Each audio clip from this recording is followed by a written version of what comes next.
ബുദ്ധം ശരണം ഗച്ഛാമി. സ്വാമിയേ ശരണം അയ്യപ്പ. അയ്യൻ എന്തെങ്കിലുമൊക്കെ ബന്ധം തോന്നുന്നുണ്ടോ? ആ മുഖം നോക്കൂ, ആ ഇരിക്കുന്ന രീതി, അത് ബുദ്ധമതക്കാരുടെ ഇരിക്കുന്ന രീതിയല്ലാതെ നമ്മുടെ ഏതെങ്കിലും ദൈവങ്ങൾ മറ്റേ കക്കൂസിൽ കുത്തിയിരിക്കുന്ന പോലെ എന്നൊക്കെ പറയുന്ന പോലെ ഇരിക്കുന്നു കണ്ടിട്ടുണ്ടോ? അത് അയ്യപ്പനും ബുദ്ധനും ഒക്കെ അങ്ങനത്തെ ചിത്രങ്ങളിലുള്ളൂ. അപ്പോൾ ഇന്നലെ ബുദ്ധദിനമായിരുന്നു, പൗർണമിക്ക്. അങ്ങനെ തായ്ലാൻഡിലൊരു ബുദ്ധക്ഷേത്രത്തിൽ ഞാൻ വന്നിരിക്കുന്നു. നമുക്ക് ആ കാഴ്ചകളിലേക്കൊന്ന് പോകാം. പടിയിൽ സർപ്പങ്ങൾ കാവലുണ്ട്. വ്യാളീയ രൂപമാണ് ഇവിടെ.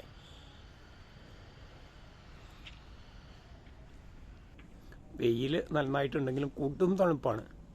വൃശ്ചിക കുളിരിൻ്റെ അന്ന് ഇന്നലെ ബുദ്ധ ഇതിന് എല്ലായിടത്തും ദീപങ്ങളൊക്കെ കത്തിക്കുന്ന പുതിയ ആചാരം തുടങ്ങിയല്ലോ. കുറച്ച് കാലമായിട്ടുണ്ടായിരുന്നു. അപ്പോൾ ആ ആചാരം എവിടെ നിന്നാണ് വന്നത് എന്ന് ഒന്ന് വിലയിരുത്താനെങ്കിലും സാധിക്കട്ടെ. എന്താ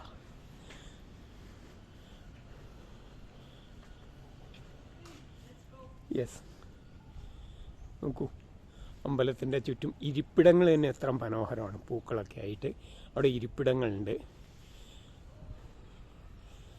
എന്താ ക്ഷേത്രങ്ങൾ.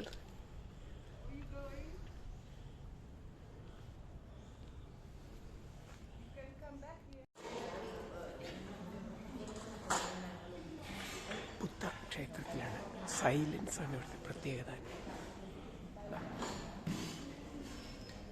പശുക്കൾക്ക് ഓഫർ ഭക്ഷണമായിട്ട്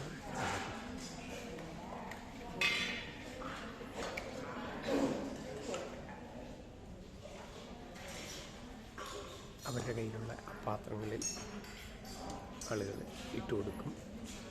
വെള്ള വസ്ത്രമൊക്കെ ബുദ്ധ ഭിക്ഷുണികളാണ് കഥ പറയാം. പൂക്കൾ കണ്ട ഒരുത്തൻ കൊണ്ടുപോയി കൊടുക്കുന്നത്.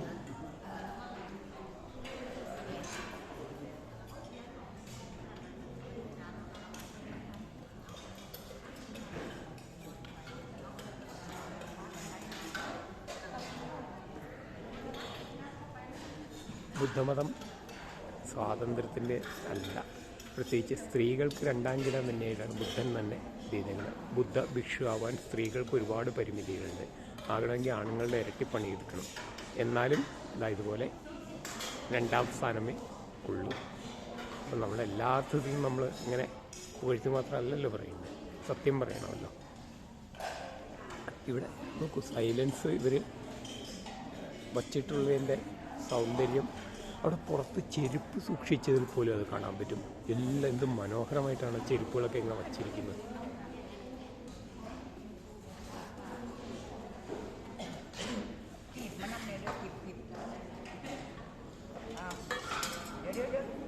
അവർക്ക് എന്തും, അവരുടെ വീട്ടിലുള്ള എന്ത് ഭക്ഷണം എല്ലാം നോൺ വെജ് ആയിരിക്കും കാണിക്കാം.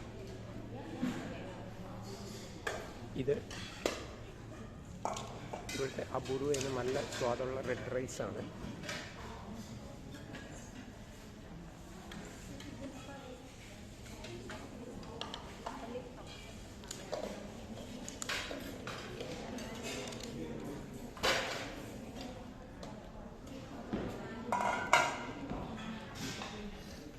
ഇവരെ സ്വാദ് നോക്കരുതെന്നാണ്. മുമ്പിലേക്ക് എന്താണോ എത്തുന്നത് അതെല്ലാം ഒരുമിച്ച് കൂട്ടി ഒന്നും കളയാതെ കഴിക്കണമെന്നാണ്. ബുദ്ധൻ്റെ ഒപ്പം തന്നെ ഇരിക്കുന്ന നോക്കും, ഗുരുക്കന്മാരുണ്ട്, പഴയ രാജാവിൻ്റെ പടമുണ്ട്. അപ്പോൾ നമ്മളുടെ അവിടത്തേക്ക് ആണെങ്കിൽ ഇങ്ങനെയൊക്കെ പറ്റും. ദൈവത്തിനൊപ്പം ഇവരൊക്കെ ഇരിക്കുകയും പുഷ്പാലങ്കൃതമാക്കി വെച്ചിട്ടുണ്ട്. ഇന്നത്തെ പ്രത്യേകത, ഇന്നലെ ശബരിമലയുടെ പേരിൽ പുതിയ ആചാരമായിട്ട് തുടങ്ങിയല്ലോ വൃശ്ചിക ദീപാവലിയല്ല എന്താ വൃശ്ചികത്തിൻ്റെ ദീപങ്ങൾ. അത് വന്നത് എവിടെ നിന്നാണ്? ഇന്ന് ഫുൾ മൂൺ ഡേ ആയിരുന്നു, ഇന്നലെ രാത്രി. അതുകൊണ്ട് ബുദ്ധ ദിനമാണ് ഇന്ന്. ഇന്നലെ രാത്രി മുതൽ തുടങ്ങിയ പ്രാർത്ഥനയാണ്. അപ്പോൾ കേരളം ബുദ്ധ ക്ഷേത്രമായിരുന്നു എന്നും കേരളം ബുദ്ധ കേന്ദ്രമായിരുന്നു എന്നും ശബരിമല ബുദ്ധക്ഷേത്രമാണ് എന്നും ഇനി എന്തിനാണ് വേറെ തെളിവ് നോക്കുന്നത്? വൃശ്ചികത്തിലെ പൗർണമി ദിനത്തിൽ തന്നെ എന്തിനാണ് ആഘോഷിച്ചത്? ദീപങ്ങൾ നിരത്തി. ഇന്ന് ബുദ്ധദിനവും. മനസ്സിലാക്കാമല്ലോ ചരിത്ര ബന്ധങ്ങൾ. പള്ളിയുടെ അൾത്താര പോലെ തന്നെ അല്ലെങ്കിൽ ക്രിസ്തീയതയും എല്ലാം ബുദ്ധനിൽ നിന്ന് അടിച്ചുകൊണ്ട് പോയതാണ്. ബുദ്ധൻ്റെ സെയിം കഥകളൊക്കെ തന്നെയാണ്. മിഷണറി വർക്ക് ബുദ്ധനാണ് ആദ്യം ആരംഭിക്കുന്നത്. ആ മിഷണറി വർക്കാണ് ഇവർ രാജ്യത്തെ ലോകത്തെ നശിപ്പിക്കാനായി ക്രിസ്ത്യാനിറ്റി അഡാപ്റ്റ് ചെയ്ത മിഷണറി വർക്ക്. അൾത്താര ഇതൊക്കെ അവിടെ നിന്ന് അടിച്ചുകൊണ്ട് പോയതല്ലാണ്ട് ഒരു സാധനവും സ്വന്തമായിട്ടില്ല. ഒരു ക്ഷേത്രത്തിൻ്റെ ബുദ്ധക്ഷേത്രത്തിൻ്റെ അല്ലെങ്കിൽ മൊണാസ്ട്രിയുടെ അകം നോക്കൂ. ഇങ്ങനെയൊക്കെ ഭക്ഷണം. കാരണം മനുഷ്യൻ്റെ അടിസ്ഥാനപരമായ സാധനമാണ് ഭക്ഷണം. അതില്ലാതെ എന്ത് കാര്യം? അത് അമ്പലമായാലും പള്ളിയായാലും ഭക്ഷണമായിരിക്കും. ഇവിടെ അതാണ് പറയുന്നത്.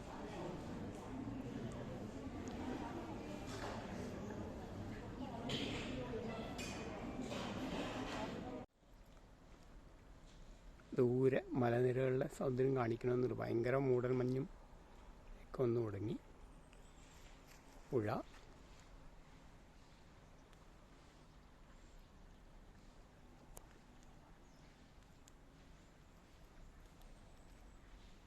ഇവിടെ ആരും പുഴയിൽ കുളിക്കാൻ കണ്ടിട്ടേ ഇല്ല. ഒന്ന് കൊടും തണുപ്പ്, രണ്ട് പീപ്പിൾ കരുതണത് പുഴയിൽ അങ്ങനെ കുളിക്കുന്ന ഒരു ശരിയായ ശീലമല്ല എന്നാണ്. ഒരു കണക്കിന് നന്നായി, അങ്ങനെയെങ്കിലും അത് വൃത്തിയായിട്ടിരിക്കുന്നുണ്ടല്ലോ.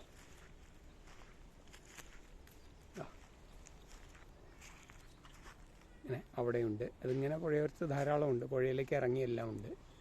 അവിടെ ഇരുന്ന് നിങ്ങൾക്ക് ബിയറോ എന്തെങ്കിലുമൊക്കെ മേടിച്ചിരുന്ന് കുടിച്ചിരിക്കാം. ഒരു കട്ടിൽ, കസേര മീൻസ് തലേനൊക്കെ ആയിട്ട് വച്ചിട്ടുണ്ട്.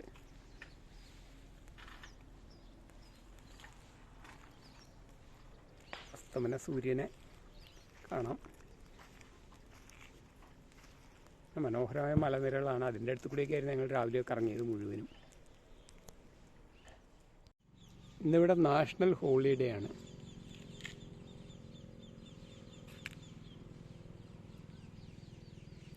അവധി ദിവസമായിരുന്നിട്ടും നോക്കൂ, ഇത് ഈ കാണുന്ന ഇരിപ്പിടങ്ങൾ കൂടാണ്ട് അതിൻ്റെ താഴെയുണ്ട്, കണ്ടില്ലേ? കണ്ടോ? ഇത് കൂടാതെയാണ് അങ്ങനെ ബീച്ചിൻ്റെ സൈഡിലേക്കായിട്ട് അങ്ങനെ കുറേ ഉണ്ട്. പിന്നെ മറുവശത്ത് ഇങ്ങനെയുണ്ട്. കുറച്ച് ദൂരം ഞാൻ സൈക്കിളിൽ കൊണ്ടുപോയി കാണിക്കാം. ഒരു മനുഷ്യനില്ല എന്നിട്ടും ഇങ്ങനെ. പക്ഷെ എന്നാലും അവർ കടകളൊക്കെ തുറന്ന് അങ്ങനെ കാത്തിരിക്കും. അവിടെ ഒന്നും കൂടി കാണിക്കാം. ഒരു വീഡിയോ ഒന്നും ചെയ്തിട്ടുണ്ട്, കണ്ടോ? അതിൻ്റെ അതിർവരമ്പ് ഇട്ടേക്കണം നോക്കി. എന്നിട്ട് അതിനകത്ത് ബയോ വേസ്റ്റുകൾ കൊണ്ടുവന്നിട്ട് അങ്ങനെയാണ് വളമായിട്ടെടുക്കുന്നത്. അപ്പുറത്തും എല്ലാം ഉണ്ട്. ഞാൻ രാജ്യത്തിൻ്റെ ചില ഗുണങ്ങളെപ്പറ്റിയും നന്മകളെപ്പറ്റിയും പറയാനാണ്. ആരുമില്ലെങ്കിലും അവർ ഞങ്ങളുടെ പണി ചെയ്യേണ്ടത് ചെയ്യും. വരികയോ വരാതിരിക്കുകയോ അത് മറ്റു കാര്യം. റോഡ് പണിയുമ്പോൾ നോക്കൂ, ഇത് കാൽനടക്കാരനെ ഉദ്ദേശിച്ചാണ് ചെയ്യണത് തന്നെ. ഈ ഇടതുവശം ഇപ്പോൾ 2 ആഴ്ച കഴിഞ്ഞു തായ്ലൻഡിലെത്തിയിട്ട് തന്നെ. ഒരിക്കലും ഒരു ടൂറിസ്റ്റ് അല്ലാത്തതിൻ്റെ ഓടി വന്ന് 2-3 ദിവസത്തേക്ക് ഓടി വന്ന് ഹോട്ടലിൽ മുറിയെടുത്ത് ഓടിപ്പോകാത്തതിൻ്റെ ചില ഗുണങ്ങളാണ്. എൻ്റെ ഏറ്റവും പ്രിയപ്പെട്ട ഇടങ്ങളാണ് തെരുവുകളും ചന്തകളും. ഇത് ബുധനാഴ്ച മാർക്കറ്റാണ്.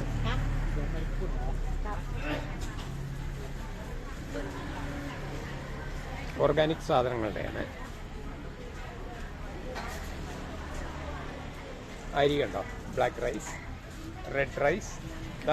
ഈ അരിയുടെ പ്രത്യേകത പച്ചയെല്ലാം കൂടി ആയിട്ട് ഒരെണ്ണം. പിന്നെ ബസ്മതി റൈസ്, വിലയൊക്കെ വളരെ കുറവാണ്, വളരെ ന്യായമായിട്ടുള്ള വിലകളേ ഉള്ളൂ.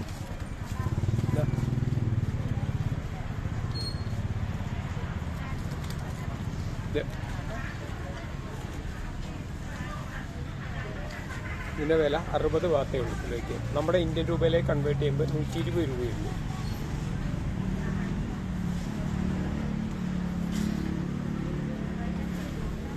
അവിടെ ദൈവത്തിന് ഓഫർ ചെയ്ത് വെച്ചേക്കാണ്.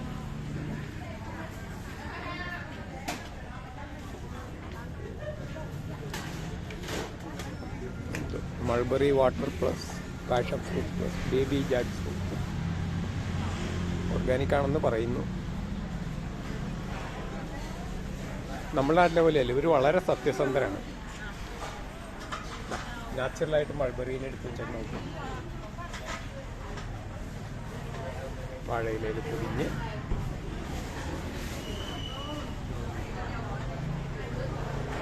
എന്ത് ചെയ്യണേലുള്ള ഇഞ്ചി എല്ലാം വെച്ച് നിൽക്കെടുത്തുള്ള അതിൻ്റെ ഒരു സൗന്ദര്യത്തെ, ഏറ്റവും കൂടുതൽ ഞാൻ ഉപയോഗിക്കുന്ന വാക്ക് സൗന്ദര്യം എന്നുള്ളതാണ്. ഇവിടെ വന്നു കഴിഞ്ഞിട്ട് തുടങ്ങിയതാണ്.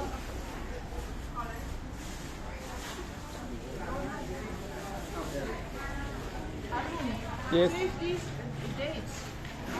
Yes. Coming.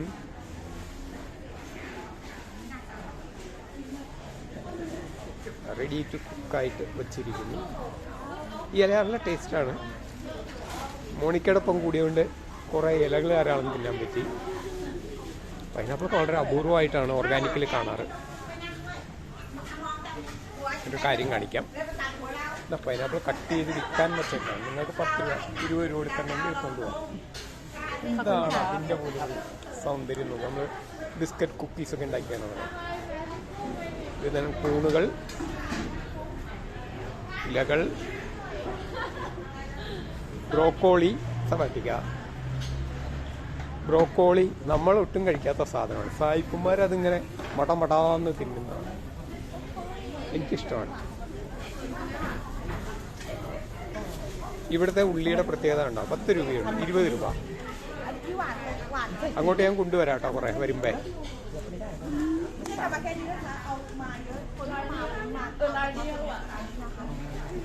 ആമ്പൽ വരെ, ആമ്പലിൻ്റെ തണ്ട് കറി വയ്ക്കാനെടുക്കും.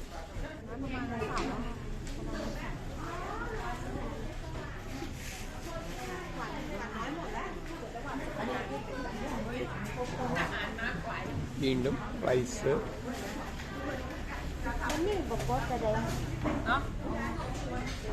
ഇവിടെ പയറൊക്കെ കൊണ്ട് അവരെല്ലാവരും ചിരിച്ച് വിഷ് ചെയ്ത് എല്ലാവരും മുഖത്തായി ചിരി. എനിക്കതാണ് ഏറ്റവും ഇഷ്ടപ്പെട്ടത് ഇവിടെ.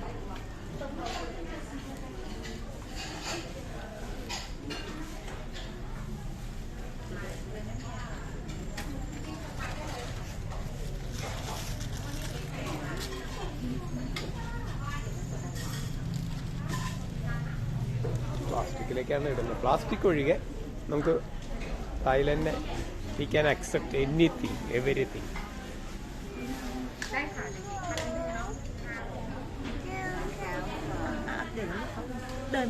സ്പ്രൗട്ട്സ് കിട്ടാൻ വെച്ചിരിക്കുന്നു.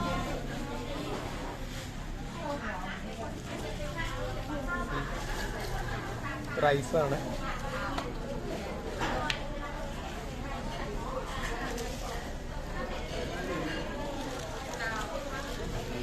വില എഴുതിയിട്ടില്ല, നമ്മുടെ സാധനം എത്തിയിട്ടുണ്ട്.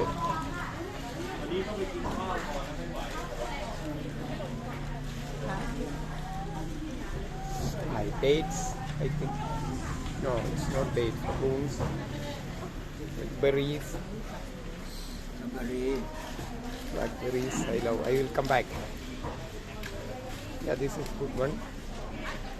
Dates എനിക്ക് ഭയങ്കര ഇഷ്ടമുള്ള ഡേറ്റ്സ് ആണ്. These are all organic.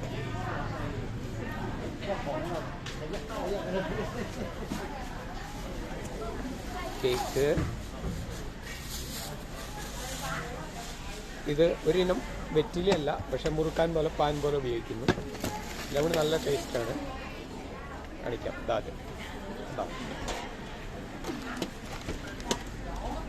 Rice,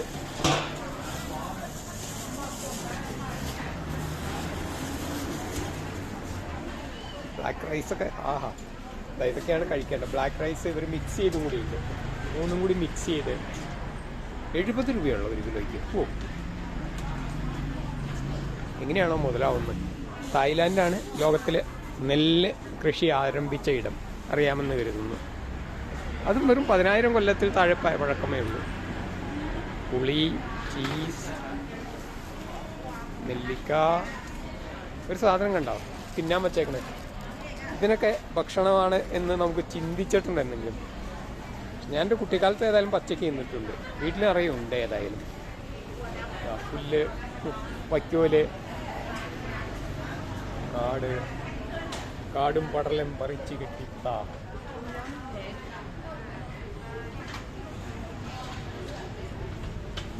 sesame dressing, seafood salad,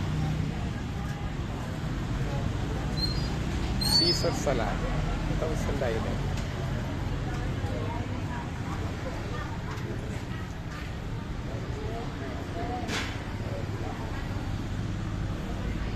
കടുക്, മൾബറി,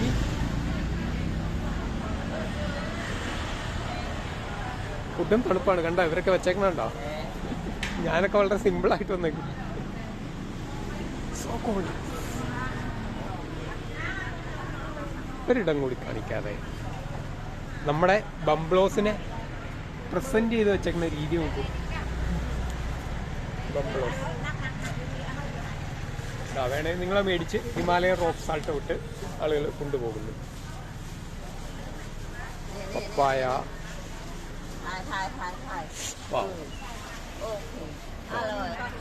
സോ ബ്യൂട്ടിഫുൾ. കണ്ടോ അവർ ഓടി വന്ന് കാണിച്ചു തരും. Thank you.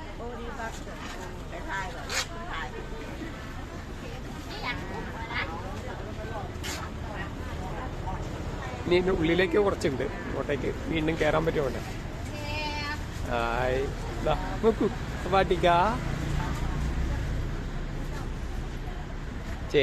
ചേമ്പിൻ താണ്ട് ഇല വെച്ച് പ്രസന്റ് ചെയ്ത് കട്ട് ചെയ്ത് റോക്ക് സാൾട്ട് വെച്ച് guava juice. This is what juice? I forget the name. English name I forget. My friend is there. She will translate.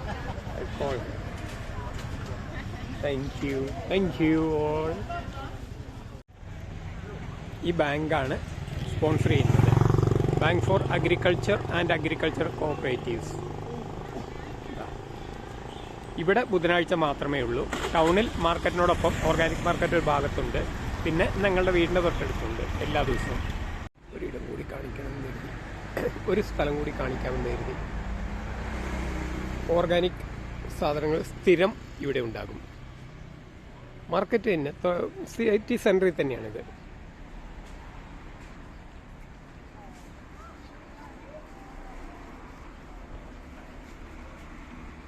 മറ്റേ നേരത്തെ നമ്മൾ കാണിച്ച മാർക്കറ്റ് അത് ബുധനാഴ്ചകളിൽ മാത്രവും, പിന്നെ സാറ്റർഡേ സൺഡേ വാക്കിംഗ് സ്ട്രീറ്റ്, അത് കൂടാതെ വാക്കിംഗ് സ്ട്രീറ്റ് വേറെ എടുത്ത് സ്ഥിരമായിട്ടുണ്ട്. മാർക്കറ്റിൻ്റെ ആ ജനകീയതയെ കാണിക്കാനാണ്, ആഘോഷത്തെ കാണിക്കാനാണ്. അങ്ങനെ മാർക്കറ്റിലെ ആഘോഷം എല്ലാം കഴിഞ്ഞ് ഒരു പിടിയില്ലാതെ വഴിയൊക്കെ ഇങ്ങനെ ആകെ തെറ്റി ഇങ്ങനെ പോകുന്നതിൻ്റെ ഒരു സുഖമുണ്ടല്ലോ. ഇവിടെ രാത്രി 9 ആയുള്ളൂ, എല്ലാവരും അടച്ചു കഴിഞ്ഞു. ഇവിടെ 6 മണിക്ക് തന്നെ മിക്ക കടകളും അടയ്ക്കും.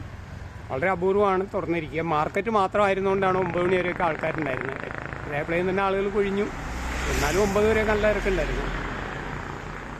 അപ്പോൾ എൻ്റെ ഊഹം ശരിയാണെങ്കിൽ നോക്കട്ടെ, ഒരു പിടിയും കിട്ടണില്ല. അങ്ങോട്ടും മുമ്പോട്ടേ പോയിക്കൊണ്ടേയിരിക്കുന്നു. ഈ വഴിയൊന്നും നന്നായിട്ട് ഓർക്കണേ ഇല്ല. ഗൂഗിൾ മാപ്പിനകത്ത് അടിച്ചപ്പോൾ വന്നവും മുഴുവനും അവരുടെ ഭാഷ. അതുമല്ല, ഞാൻ ഗൂഗിൾ മാപ്പ് വേണ്ട എന്നുള്ള അഭിപ്രായക്കാരനാണ്. പരമാവധി ഒരു ഗതിയില്ലെങ്കിലും ഉപയോഗിക്കുള്ളൂ. ഈ വഴിതെറ്റലുകളല്ല, ഇതെല്ലാം പുതിയ വഴികൾ പഠിക്കലാണ്. ഇതാ ഒരാൾ സൈക്കിളിൻ്റെ പുറകിലൊരു ചെയറും വെച്ചുകൊണ്ടാണ് പോകുന്നത്. രസമാണ് ആ ചെയറുകൾ കാണാൻ. അപ്പോൾ ഇതൊക്കെയാണ് ഈ യാത്രയുടെ മനോഹാരിത. ഒരു പിടിയില്ലാതെ ഇങ്ങനെ വഴി തെറ്റി ഏതൊക്കെയോ നാടുകളിലൂടെ എന്നാലോചിച്ച് നമുക്ക് എന്തൊരു രസമാണെന്ന്. പരിചയമില്ലാത്ത ഇടത്തുകൂടെ, പരിചയമില്ലാത്ത ഭാഷ ആണ് അതിൻ്റെ സൗന്ദര്യം. അപ്പോൾ ഓക്കേ.